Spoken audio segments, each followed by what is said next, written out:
Have you ever felt like you're being ghosted by your own hobby?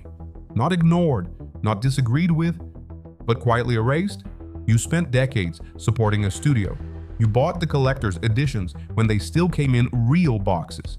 You defended their bugs, called them jank with a smile. Because the soul was there. You evangelized for them when nobody else cared. You weren't just a customer, you were a believer. And now, when you raise a concern about declining quality, shallow writing, or a tonal shift that feels wrong, the response isn't reflection, it's a label. You're toxic, you're entitled, you're nostalgic, you're stuck in the past. Not because you're wrong, but because you remember. Hello everyone, this is the Paladin, and today we're talking about the Great Divorce, the moment the video game industry stopped seeing its core fans as partners and started seeing them as a liability to be managed. Because what's happening right now isn't a misunderstanding. It isn't a generational shift. It isn't growing pains. The industry didn't outgrow you. They tried to replace you. If you want to find the exact moment the oath was broken, you don't start in 2026. You go back to 2012 with Mass Effect 3. Before the ending's controversy, BioWare had something rare. Trust. Not brand loyalty, not IP attachment. Trust. Players believed that if they invested emotionally across 3 games, hundreds of choices, years of anticipation, the studio would honor that investment. And then the ending landed. Red, green, blue, different colors.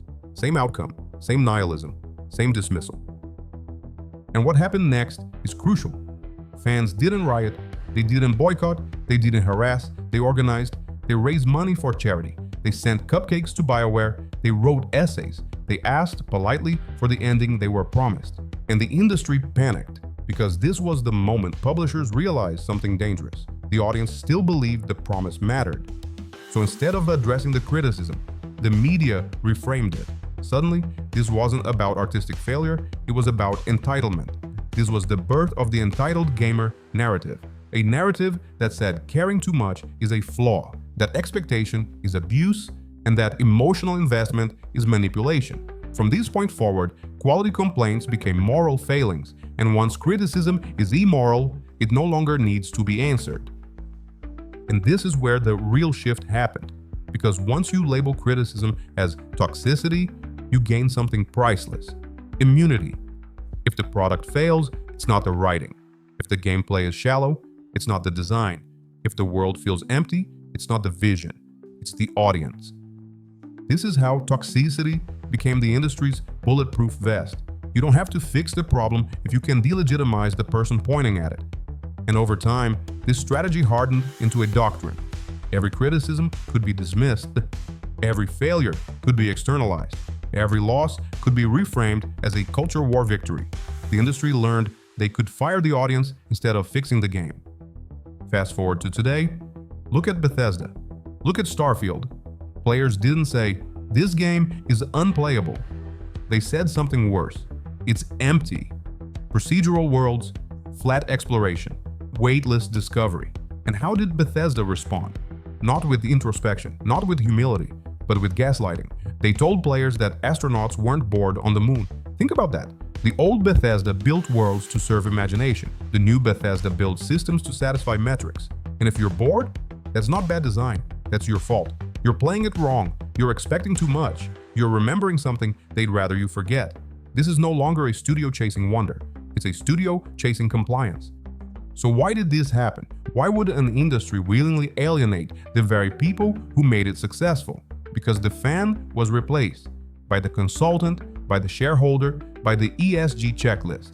In the past, a game succeeded because it was good. Now, a game succeeds because it is approved by a committee, sanitized by activists, risk managed by consultants, and brand safe.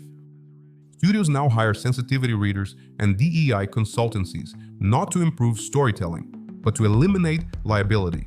And the core fan is a liability. You have memory, you have standards, you compare. You remember when Dragon Age was about blood magic, sacrifice, and moral consequence, not quippy therapy sessions wrapped in Marvel dialogue. To the consultant, this is dangerous. Your loyalty isn't a virtue, it's gatekeeping, and the gate must fall. So, who replaces you? Well, the infamous modern audience. An audience that doesn't remember older entries, doesn't care about lore, doesn't question design, and most of all, doesn't complain. An audience that conveniently doesn't seem to exist. If they're real, why did Concord collapse in weeks? Why is the Veilguard struggling to generate cultural gravity? Why did Baldur's Gate 3, a game that respected legacy, dominate anyway? Because the modern audience is a mirage, a corporate fantasy invented to justify abandoning the real one. And in chasing that fantasy, studios are burning the only thing they truly own: legacy. When developers call fans toxic, they aren't talking to you. They're signaling upward. They're telling investors the failure wasn't the product, it was the audience. It's a way to buy time, a way to protect funding, a way to dodge accountability. But that shield cracks eventually. You can only blame the customer so many times before there are no customers left. So what do? We stop begging, we stop pleading, we accept the divorce. If a studio tells you that you aren't the audience, believe them. Let them chase their ghost audience into irrelevance, because the industry didn't outgrow you. They just got tired of having to earn your money. But here's the hope. While the titans rot, others are building. Studios like Larian, studios like From Software, studios like Warhorse, studios like Owlcat. Studios that respect intelligence, memory, and mastery. They didn't replace you, they trusted you. So hold the line, demand quality, and reject the lie. Because you are not toxic, you are a paladin in an age of pretenders. This is the Paladin signing off. Please like and subscribe for more videos like this, and I'll see you next time.